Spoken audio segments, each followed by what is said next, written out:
गुरुमुखो, आज के सत्संग में हम एक राजा की कथा सुनाने जा रहे हैं। सभी गुरुमुख ध्यान पूर्वक सुने।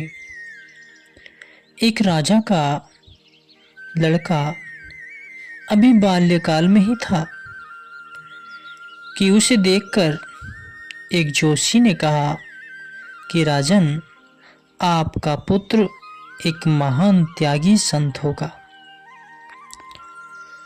जोशी की भविष्यवाणी सुनकर राजा ने इस भय से कि कहीं लड़का सचमुच ही साधु न बन जाए, उसे हर प्रकार के भोग विलास तथा ऐश आराम के समान उपलब्ध करा दिए। उसने सोचा कि राजकुमार जब विषय विलासित में बुरी तरह फंस जाएगा तो वह साधु बनने का नाम भी नहीं लेगा। यह भी कैसी विडंबना है कि मनुष्य को अपने पुत्र का साधु बनना और भक्ति के पथ पर चलना पसंद न हो और अपने पुत्र को इस श्रेष्ठ मार्ग से रोकने के लिए वह उसे विलासी और भोगी बना दे। उस राजा ने यही कुछ किया। इसके अतिरिक्त राजा ने पूरे राज्य में यह घोषणा करवा दी कि यदि कोई व्यक्ति शरीर छोड़ जाए तो उसकी अंतर्दृष्टि इस प्रकार की जाए कि राजकुमार को मौत की खबर तक न हो।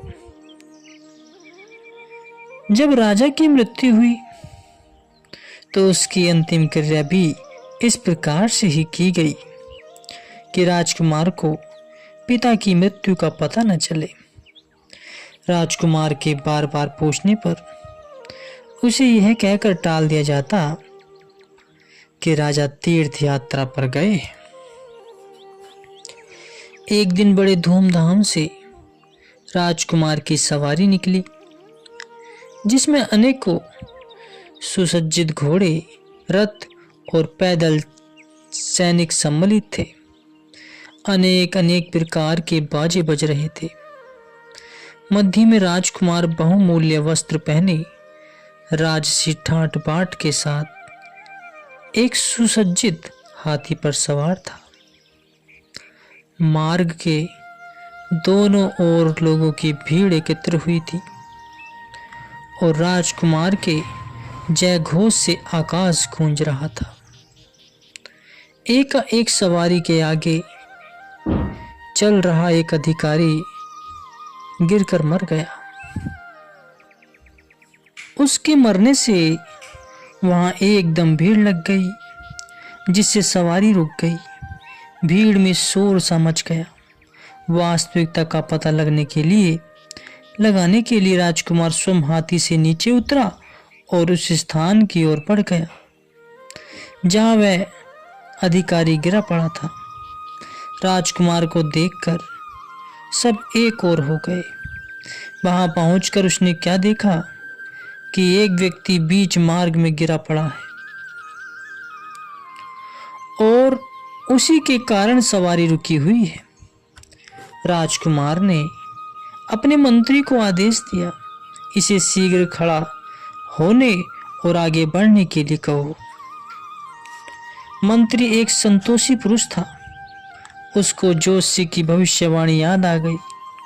सोचने लगा कि सबके लाख प्रयत्न करने और सावधानी बरतने पर भी राजकुमार ने आज एक मृत व्यक्ति को देख ही लिया।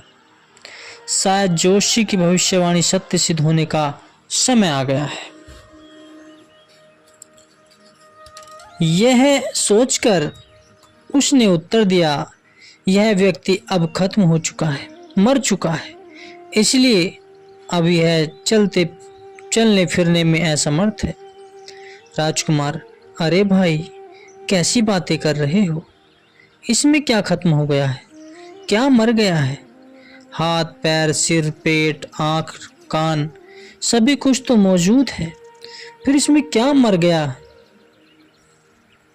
मंत्री बोले, सभी अंग विद्यमान होने पर भी इसमें जो चेतन सत्ता थी उसे महापुरुष संत जन आत्मा कहते हैं। वह चूंकि उसमें से निकल गई है, इसलिए अब यह शरीर किसी भी स्थिति में चल फिर नहीं सकता। राजकुमार ने कहा, इसका अर्थ यह हुआ कि सभी अंग ठीक ठाक होते हुए भी शरीर में आत्मा के न होने के कारण अब यह नहीं चल सकता। मंत्री जी ने कहा, जी हाँ, अब तो शरीर बेकार हो गया। वास्तविक वस्तु तो आत्मा ही है। वह गई तो सब कुछ गया।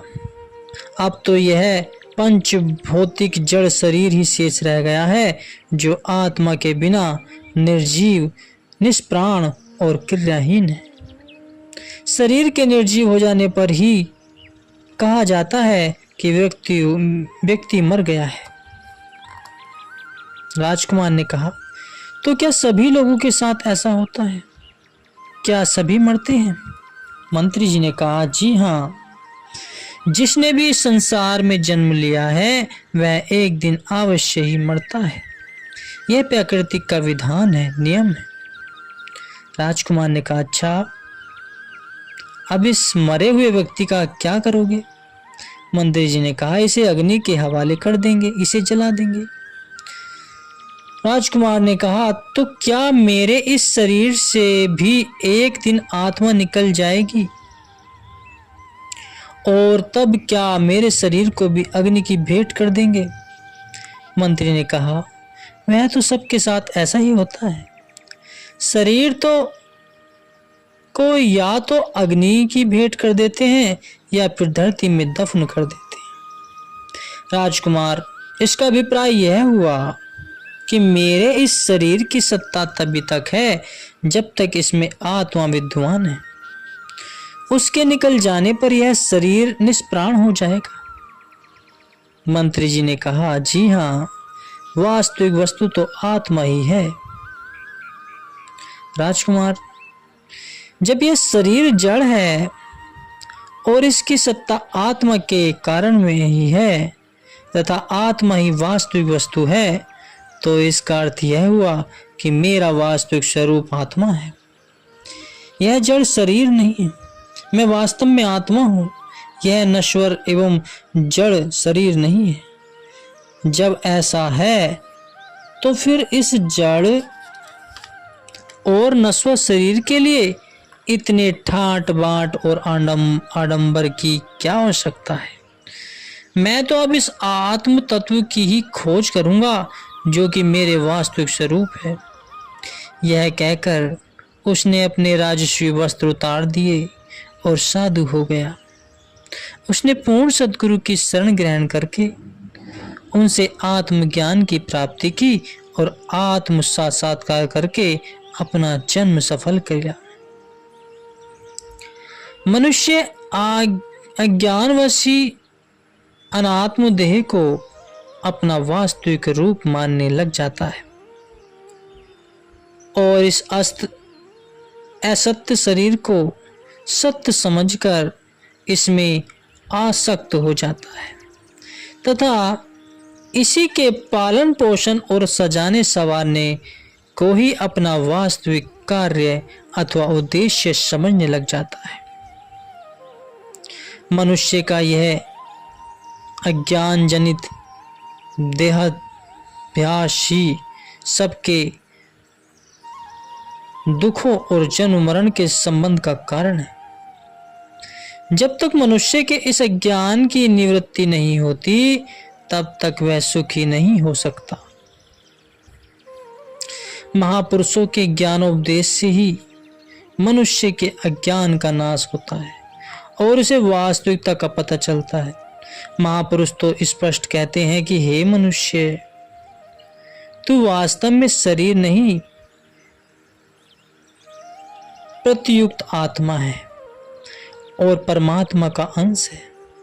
यह शरीर तो तुझे केवल इसलिए प्राप्त हुआ है ताकि तू इसमें आत्म कल्याण का कार्य कर सके और आत्म साक्षात्कार कर सके।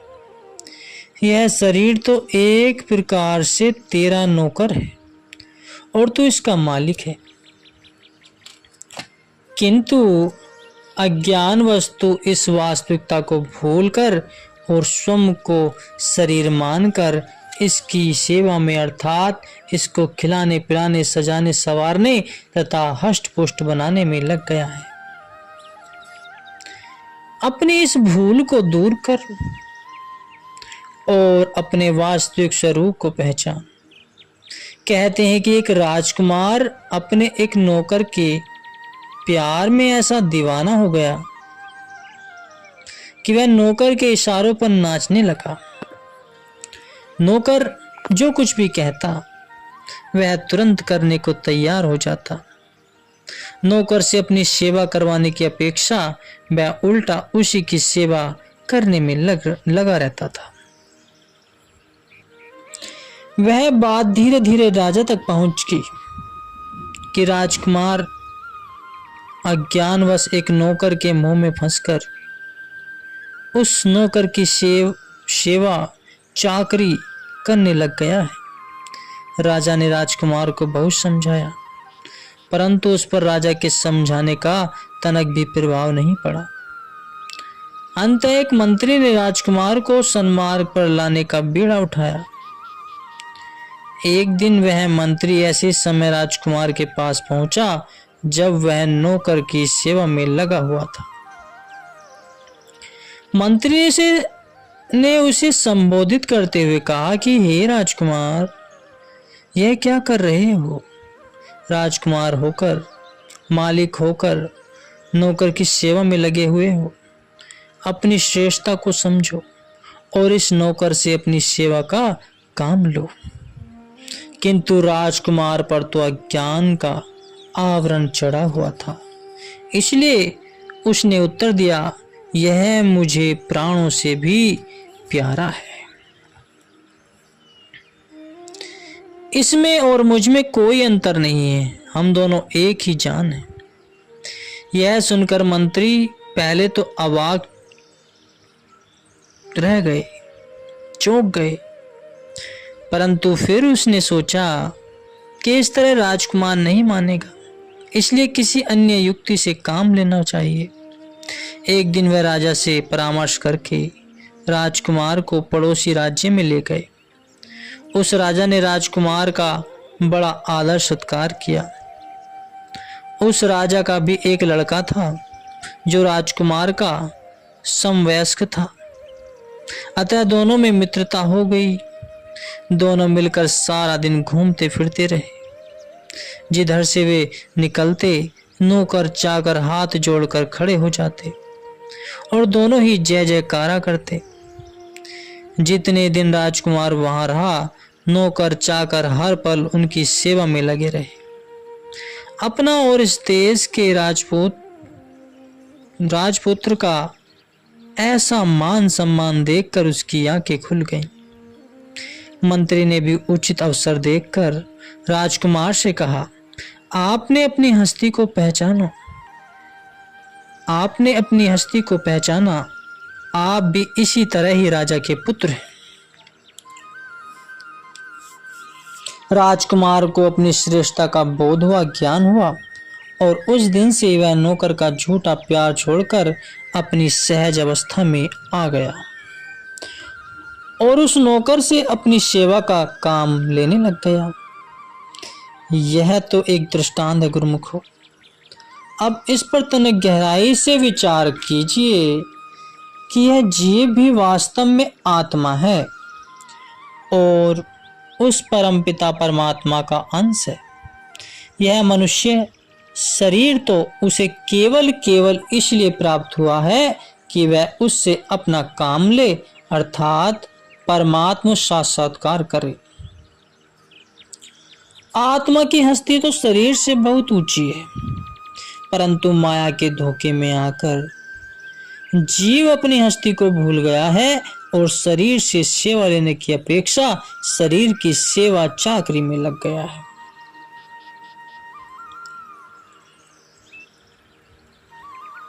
यह मनुष्य की भूल और अज्ञानता है। जीव की इस अज्ञानता का निराकरण पूर्व सतगुरु के ज्ञान उपदेश से ही होता है कि वह वास्तव में आत्मा है, शरीर नहीं है। सत्पुरुषों के वचन हैं, पंच तत्व मिली काया कीनी, तिस मही राम रतन लऊ चीनी।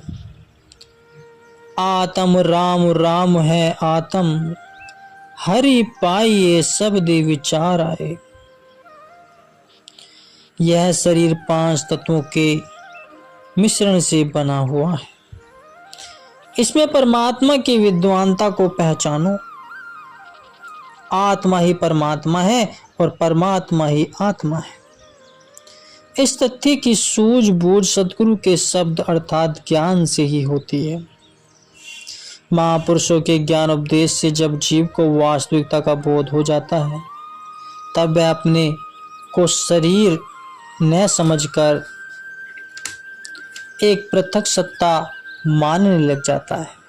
इस प्रकार महापुरुषों की कृपा से आत्मा और अनात्मा शरीर का विवेक और अपने वास्तविक स्वरूप का ज्ञान हो जाने पर मनुष्य अपने आत्म स्वरूप में स्थित हो जाता है, जो कि सत्य चित और आनंद रूप है। अपने वास्तविक स्वरूप में स्थित होते ही सभी संबंधों और दुखों से उसे छुटकारा मिल जाता है। किंतु जैसे कि पहले बताया गया है कि महापुरुष की कृपा से ही इस आत्मज्ञान की प्राप्ति होती है। महाराजा जनक को भी इस आत्मज्ञान की प्राप्ति तभी हुई जब उन्होंने समय के पूर्ण महापुरुष तत्ववेता महामुनि अष्टावक्र जी की शरण ग्रहण की। महाराजा जनक जी को उपदेश करते हुए महामुनि अष्टावक्र जी ने कहा कि राजन, यदि आप यह निश्चय करेंगे कि देह से आप भिन्न हैं और अलग हैं और अपने आत्मस्वरूप में विश्रांति लेने अर्थात यह दृढ़ निश्चय कर लेंगे कि मैं आत्मा हूं, तो इसी क्षण आपको सभी बंधनों से मुक्ति मिल जाएगी और जीवन मुक्ति की सुखी और शांत स्थिति का आपको अनुभव होगा। इसलिए गुरुमुखो, अपने मन में यह जानने की सच्ची जिज्ञासा पैदा करो कि मैं वास्तव में हूं कौन, मैं कौन हूं। जिनके अंदर यह सच्ची जिज्ञासा पैदा हो चुकी है और इस सच्ची जिज्ञासा को लेकर जो पूर्ण सत्पुरुषों की शरण ग्रहण कर चुके हैं, ऐसे भाग्यशाली जिज्ञासु सत्पुरुषों से आत्मज्ञान की प्राप्ति करके आत्म साक्षात्कार कर लेते हैं और जीवन मुक्त की पदवी प्राप्त करके अपना लोक परलोक सुख में बना लेते हैं। गुरुमुखो।